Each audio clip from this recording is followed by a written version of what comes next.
Hello, friends. Welcome to today's daily devotion. I'm Kerry Wood, pastor of the Goldston Methodist Church in Goldston, North Carolina, and this is the last week of Total Love, Total Commitment daily devotions taking us through the letter of 1 John. I appreciate all of you who have been with me from the beginning, right after Easter Sunday, as we have taken time to go through this wonderful, powerful letter. And I pray that God has used this to deepen your faith in Him, to help you receive that sense of total commitment and total love that we have through Jesus Christ.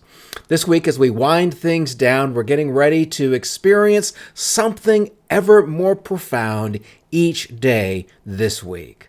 Today we're looking at 1 John chapter 5, which is the final chapter, verses 9 and 10. Hear now these words. We accept human testimony, but God's testimony is greater, because it is the testimony of God, which He has given about His Son. Whoever believes in the Son of God accepts this testimony. Whoever does not believe God has made God out to be a liar, because they have not believed the testimony God has given about His Son. Now, this talk about testimony makes me think about a kick that Deborah and I have been on. We've been watching Matlock. Now, yes, Matlock, the new version from Kathy Bates as the star, but what we've really been watching is the Matlock that was debuted in the mid-1980s starring Andy Griffith. And I can remember watching the original Matlock back in the day, and at that time there was something that I failed to see that is just so absolutely crystal as I rewatch it now, and that's this. Every episode is the same story.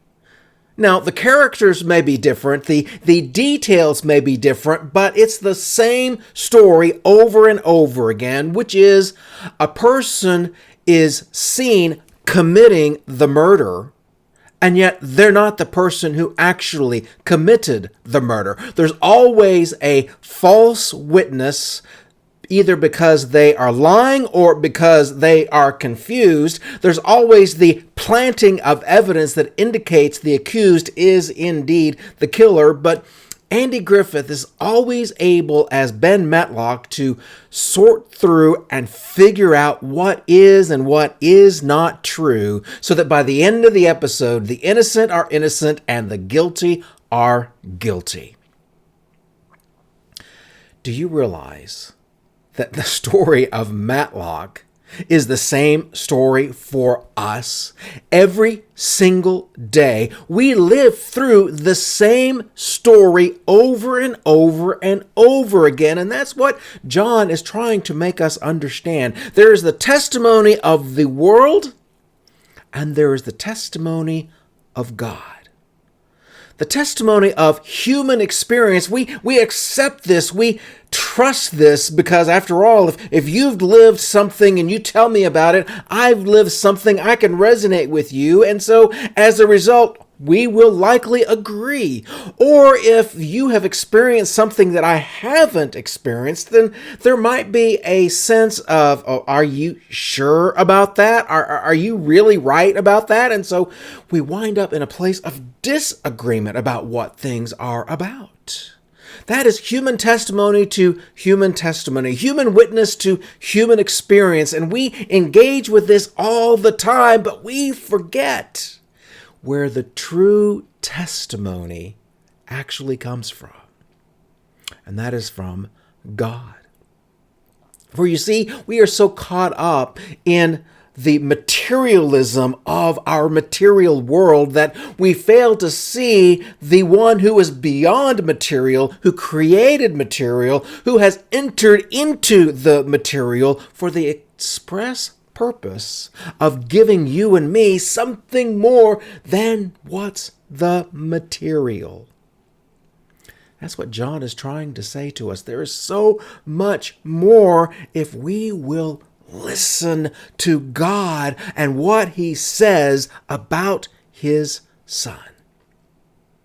Now, for you and me, We are living with 2,000 years of passed down testimony. But when John wrote this letter, this was direct testimony. John was with Jesus. He saw God's witness through Jesus. John is the first person witness to say, I saw him on the cross. I saw him in the tomb. I saw him out of the tomb. I saw him ascend into heaven. And John wants us to receive not his testimony, but God's testimony that he received. Friends, we need to become our own version of Matlock, cut through all of the false witness of this world and into the true clarity of the witness of God. And I'll see you tomorrow for our next daily devotion.